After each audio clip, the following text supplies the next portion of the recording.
दादी सा ने मुझे बात करने के लिए यहाँ क्यों बुलाया है? मायरा के मन में ये सवाल बार बार घूम रहा था। वो उस बड़े से लॉन के बाहर खड़ी थी, जहाँ आज खास इवेंट रखा गया था। हवा में हल्की सी ठंडक थी, लेकिन उसके दिल की धड़कनें तेज थीं। उसे समझ नहीं आ रहा था कि आखिर दादी सा ने उसे घर के बजाय यहाँ बुलाने की क्या वजह हो सकती है। बात तो घर पे भी हो सकती थी। अब ये मिस्ट्री तो दादी सा से मिलके ही सॉल्व करनी पड़ेगी। वो धीरे धीरे अंदर जाने के लिए कदम बढ़ाती है।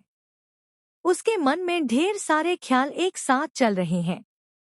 कहीं दादी सा को टैटू के बारे में तो पता नहीं चल गया, या फिर कोई और बड़ी बात है। जितना वो सोचती, उतनी ही उसकी बेचैनी बढ़ती जाती। तभी गेट पर खड़ा सिक्योरिटी गार्ड उसे रोक लेता है।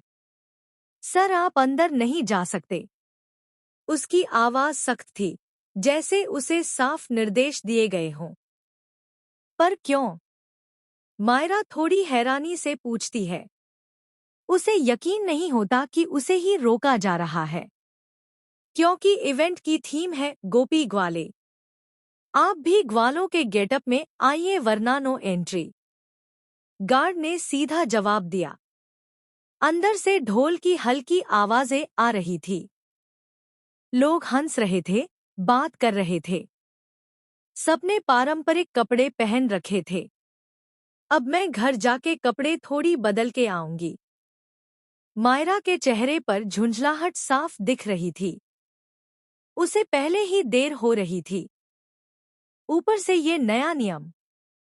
तो फिर नो एंट्री। गार्ड ने दो टूक जवाब दे दिया। साथ ही सा अंदर वेट कर रहे होंगे मेरा।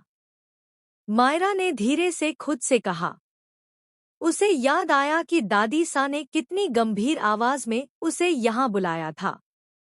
ऐसा लगा था जैसे कोई बहुत जरूरी बात हो। वो एक पल के लिए वहीं खड़ी रह जाती है। अंदर जाने की जल्दी है, लेकिन नियम भी तो नियम है।